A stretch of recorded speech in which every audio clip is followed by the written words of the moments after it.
قوت لامسہ اسے مس کر نہیں سکتی، قوت ذائقہ اسے چکھ نہیں سکتی، قوت سامعہ اسے سن نہیں سکتی۔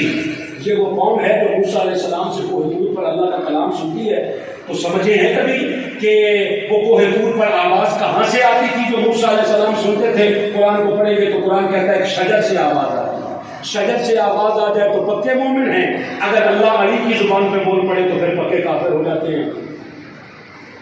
تھوڑا آپ کے مقام فکر ہے اس بات کا کہ جن کو آپ نے دین دیا ہے وہ تو خود بے رہا ہے، خود جاہل ہے، وہ آپ کو کیا سمجھائیں گے؟ موسیٰ علیہ السلام سے آواز آتی ہے، وہاں درخت سے آتی ہے، کبھی اللہ عمر کی زبان پہ بولتا ہے تو کبھی کوئی فرق نہیں پڑتا، اگر وہی اللہ کبھی علی کے لہجے میں بات کر لے تو ہم پہ شکوہ، یہ پتہ نہیں کون ہیں، پتہ نہیں ان کے عقائد کیا ہے۔ قرآن مجید سے نص سے ثابت ہے، فرمایا محبوب سے کہ تم اپنے بیٹے لے آؤ، مصطفیٰ اپنے بیٹے لاؤ۔ پھر خالی بیٹوں تک تو بات ہی نہیں تھی، پھر وَنِسَاءَنَا وَنِسَاءَكُمْ، محبوب ان سے کہ تم اپنی عورتیں لاؤ، مصطفیٰ اپنی عورتیں لاتا ہے۔ وَأَنفُسَنَا وَأَنفُسَكُمْ، تم اپنی نفس لاؤ، نفس اپنی جانیں لاؤ، مصطفیٰ اپنی جان لاتا ہے۔ پھر کریں گے کیا؟ مالک مناظرہ کروائے گا کسی جگہ پہ بیٹھ کے؟ کہانی ثم نبتہل، پھر ہم مباہلہ کریں گے۔ اللہ تو مباہلہ نہیں کرتا کہ مصطفیٰ کریں گے۔ کہا لے کے دن کو جانا ہے، کہا یہ کہہ کے آجا واپس، اس کا فیصلہ گھر چل کے کر دیں گے۔ ثم نبتہل، پھر کہیں گے کیا؟ فَنَجْعَلْ لَعْنَتَ اللَّهِ عَلَى الْكَاذِبِينَ، اللہ کے حضور پر دعا کریں گے کہ جو بھی جھوٹا ہے اس پہ لعنت ہے، کافر ہے پہ نہیں۔ اللہ آپ کو زندگی دے، کافر پہ نہیں جی، جھوٹے پہ لعنت ہے۔ گھر آ گئے، اب وہ دیکھ گیا تھا کس کو لے کے جاؤں مالک، بیٹوں میں کس کو لے کے جاؤں؟ کہا ایک حسن کو، ایک حسین کو۔ زندگی دے مالک آپ کو، آپ کی زبان کو ہمیشہ آپ کی زبان ہلتی رہے اس کے ذکر میں۔ کہا صرف حسن کو، صرف حسین کو۔ اچھا وَنِسَاءَنَا میں کس کو لے کے جاؤں؟ حضور کے نکاح میں تو 11 ازواج ہیں، کس کو لے کے جاؤں؟ کہا نہیں، یہاں ازواج کی بات ہی نہیں، خون رسول کی بات ہے۔ اللہ زندگی دے آپ کو بولنے کی توفیق بخشے۔ کہا یہاں بھائی جو حضور کے نکاح میں ہیں وہ کائنات سے برابر والا ہے۔ ہمارا عقیدہ یہ ہے کہ جہاں ازواج مطہرات کے نالین کی خاک آ کر پستی میں ڈھلتی ہے نا، وہاں سے ہمارے مقدر کا عروج شروع ہوگا۔ ہمارا یہ مسئلہ نہیں، مگر یہاں مسئلہ یہ تھا کہ ازواج رسول خون تو صحابہ کا ہے نا، بڑی خاص بات ہے جی، خون تو صحابہ کا ہے، اس کو منوانے کے لیے خون رسول کی ضرورت تھی، تو کہا صرف ایک فاطمہ کو لے گیا۔ کیوں؟ ایک فاطمہ کائنات میں ایسی ہے جو کائنات کی تمام عورتوں کی سردار ہونا اپنی جگہ پہ بجا ہے، اس کی رگوں میں خون مصطفیٰ ہے جو ازل سے پاک ہے اور ابد کے بعد بھی پاک رہے گا۔ اب تو مان جائیں نا، سارے ایک جیسے نہیں ہوتے۔ وہ جن کو منوایا جانا تھا وہ اور تھے، جو مدینہ کی گلیوں میں رہتے تھے وہ اور تھے، اور جن کو حضور ساتھ لے جا رہے تھے وہ اور تھے۔ حفظ مراتب کا خیال نہیں کریں گے، دین سمجھ میں ہی نہیں آئے گا۔ پھر وَأَنفُسَنَا، نفس رسول جب حضور خود چلے گئے تھے تو میرے معزز ممبران اور میرے پیارے بھائیوں، لوگوں نے کہا نفس رسول سے مراد خود حضور کی ذات ہے، تو خود حضور چلے جاتے نا، پھر کسی اور کو ساتھ کیوں لے کے گئے؟ مالک نفس رسول میں کس کو لے کے جاؤں؟ کہا صرف علی کو۔ زندگی دے مالک آپ کی زبان ہمیشہ ہلتی رہے، کہا صرف علی کو۔ اب ترتیب کیا ہے؟ ترتیب یہ ہے کہ مولا حسن مجتبیٰ انگلی کے ساتھ ہے، مولا حسین مصطفیٰ کے سینے کے ساتھ ہے، پیچھے سیدہ کائنات سیدہ فاطمہ الزہرا سلام اللہ تعالی علیہا ہے، پیچھے علی ہے۔ یہ ترتیب ہے جانے کی۔ ایک ممکن ہے اس سے ماحول بدل جائے، دنیا کی تاریخوں کو پڑھ لیں، کسی ایک ثقافت کے اندر بھی یہ نہیں کہ مرد پیچھے چلے اور عورت آگے چلے۔ جب کائنات کی کسی ثقافت میں نہیں کہ عورت پیچھے چلے آگے چلے اور مرد پیچھے چلے. میں دونوں کے مقاموں کی بات نہیں کر رہا, ترتیب کی بات کر رہا ہوں. ہر ثقافت کے اندر عورت پیچھے چلتی ہے, مرد آگے چلتا ہے. قرآن کہتا ہے الرجال قوامون علی النساء, مرد جو ہیں وہ قوام ہیں, مگر فرعون نہ بنے, قوام ہی رہے. یہ ایک الگ سے بحث ہے. مگر کائنات میں مباہلے کے لیے ایک عجیب منظر دیکھا کہ عورت آگے ہے, جس کے نکاح میں ہے وہ علی پیچھے ہے. کائنات میں کہیں سے جواب نہیں ملے گا, کیونکہ حفظ والوں کے پاس جواب نہیں ہوتا, فکر والوں کے پاس جواب ہوا کرتے ہیں. پوچھا وجہ کیا ہے, تو اللہ نے فرمایا قرآن کی آیت کی ترتیب دیکھ لو, جیسے قرآن میں ترتیب ہے ویسے گانے میں ترتیب ہے. جیسے قرآن میں ترتیب ہے ویسے, اسی لیے کہا ابناءنا و ابناءکم, ایک ابناءنا میں بیٹا یہاں آ گیا, ایک یہاں آ گیا. پھر وَنِسَاءَنَا وَنِسَاءَكُمْ, پیچھے عورتیں آ گئی. وَأَنفُسَنَا وَأَنفُسَكُمْ, ایک میں ایک میری جان پیچھے. اب جو بات آپ سے عرض کرنا چاہتا ہوں, یہ لے کے گئے, آگے لوگوں نے دیکھا وہ جو نجران کے عیسائی تھے ان کا ایک بڑا تھا, وہ سارے ایک پہ متفق ہو گئے تھے. آپ ہمارے بزرگ ہیں, وہ سارے ایک پہ متفق ہو گئے تھے. اللہ کرے پاکستانی قوم بھی کسی ایک پہ متفق ہو جائے. اس کے بڑے نے کہا ان سے مباہلہ نہ کرو, ابھی تک تو ہمارے ساتھ تھا, اب یہ اچانک انکار کیوں کرنے لگ گیا. اب اس نے جو جواب دیا ہے نا میرے محترم, وہ جواب میں اپنی طرف سے نہیں دے رہا. میں یہاں بات کر کے کل کو مکر بھی سکتا ہوں, مگر یہاں تو ریکارڈنگ ہو رہی ہے, اس سے کیسے اور ججز اور وکلاء کے سامنے بیٹھ کر کیسے مکر سکوں گا. جو الفاظ کتابوں میں لکھے ہیں, ان سے پوچھا گیا ابھی تک تو ساتھ تھا, ابھی یہ کیوں کہا کہ مباہلہ نہ کرو. اس نے کہا میں نے ان کے چہرے دیکھے,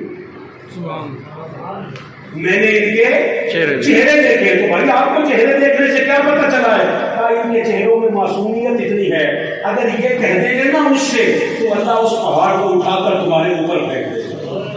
اب افسوس کی بات یہ ہے کہ نجران کے عیسائیوں کو چہرے نظر آ گئے, کربلا میں کلمہ پڑھنے والوں کو حسین کے چہرے نظر نہیں آئے.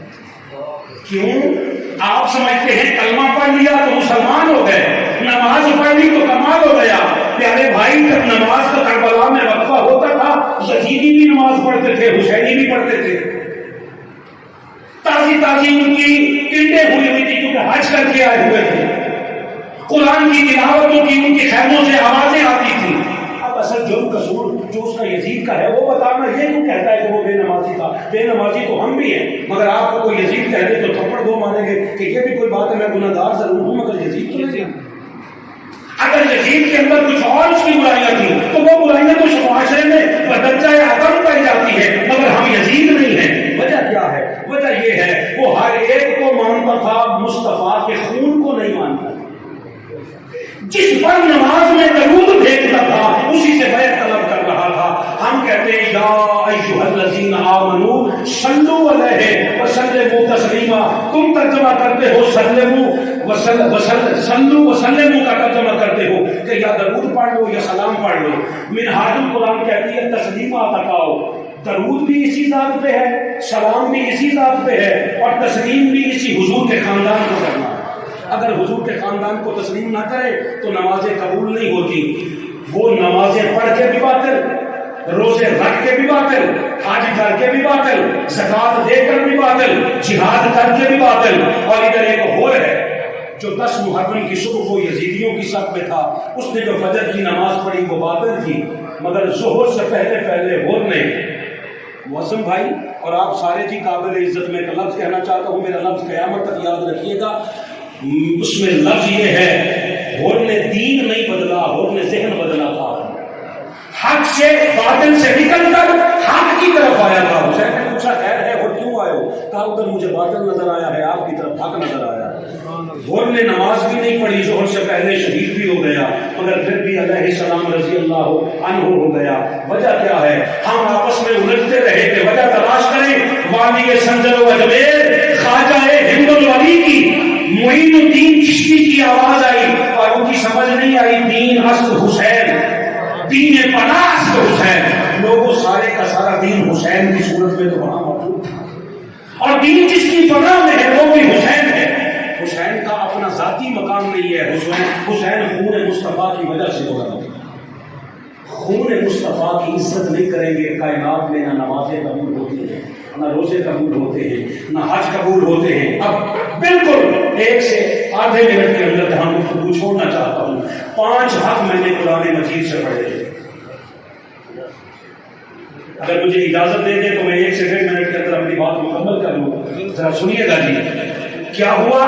5 حق قرآن سے پڑھے، 4 حق مصطفیٰ گھر سے لے آئے، 9 ہو گئے۔ کائنات کا علم العادات کے اعتبار سے بھی سب سے بڑا ہنسا 9 ہے، 9 سے بڑھ کر کائنات میں ہنسا کوئی نہیں ہے، 9 آ گئے۔ اب اصول وہی رکھیے گا، اس ایک اصول کو بتاتے بتاتے ہمارے سر کے بال سفید ہو گئے، ہمارے سر کے بال جھڑ گئے، سارا کچھ بتاتے بتاتے یہ بات کرتے کرتے کہ خدا کا واسطہ ہے اس کو قصوں کی کتاب مت بناؤ یار، اس پہ تھوڑا غور کرو، فکر کی طرف آؤ گے تو بہت کچھ انشاءاللہ العزیز ملے گا۔ اور وہ فکر یہ ہے کہ پہلا حق اللہ ہے، دوسرا حق رسول ہے، تیسرا حق قرآن ہے، چوتھا حق دین ہے، 5واں حق قیامت ہے، 6واں حق حسن ہے، 8واں حق حسین ہے، اور 8واں حق علی ہے، 9واں حق فاطمہ ہے۔ پہلے سے لے کر آخری تک یاد رکھو، جو پہلے سے الجھا وہ بھی باطل، جو قرآن کو نہ مانے وہ بھی باطل، جو قیامت کے دن کا انکار کرے وہ بھی باطل، جو دین کو جھٹلائے وہ بھی باطل۔ اب ذرا حوصلہ رکھنا اور دھڑکتے ہوئے دل پہ ہاتھ رکھنا، جو حسن مجتبیٰ کو زہر دے وہ بھی باطل، جو حسین سے کربلا میں ٹکرائے وہ بھی باطل، جو سیدہ کائنات سے الجھے وہ بھی باطل، اور جو علی سے جہاں بھی الجھے وہ بھی باطل، کیونکہ مسئلہ کفر اور اسلام کا نہیں، قرآن کہتا ہے جہاں حق آ جائے وہاں باطل نہیں ہے۔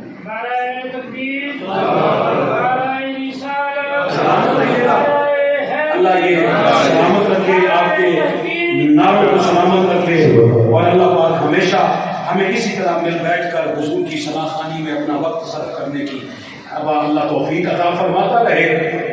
بات صرف اتنی سی ہے، اقبال کو حکیم الامت بھی 40 سال کے بعد مانا گیا، اور کمال کی بات یہ ہے ہماری داڑھیوں کے سائز پہ اعتراض کرنے والے اقبال کو بغیر داڑھی کی حکیم الامت مانتے ہیں۔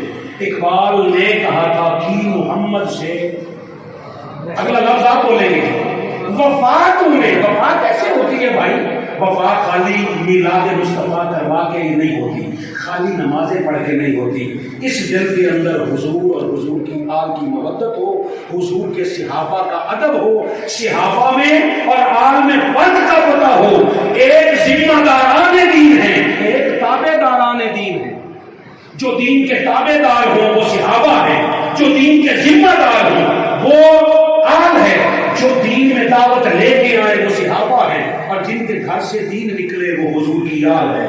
ہم نے کبھی دین کو ان بیلنس نہیں ہونے دیا، حضور کے ٹوٹل صحابیت کو اپنے سر کا تاج بنا کر اس سر کو در زہرا پہ جا کے جھکا دیا ہے، اس لیے کہ مقام صحابیت بھی قبول ہو جائے اور مقام آل رسول بھی ہمارے دلوں میں اتر جائے۔ حضور کے خاندان کے ساتھ وفا کریں گے، جہاں حضور کا خاندان نظر آ جائے۔ بابا یہاں تو کائنات میں ایسے ایسے لوگ گزرے، وہ کہتے تمہیں پتا ہو کہ یہ سید نہیں، پھر بھی اس کا احترام کر، کیوں؟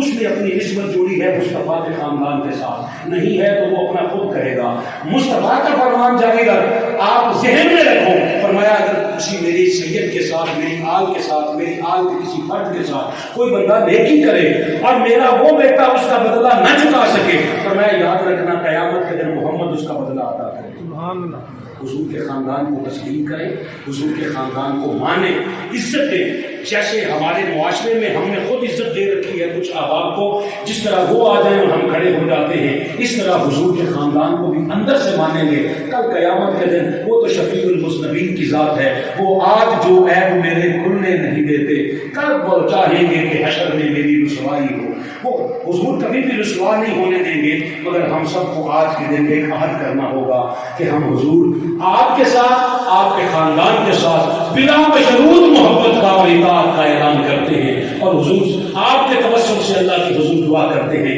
کہ یا اللہ ہمیں اس پہ استقامت عطا فرما۔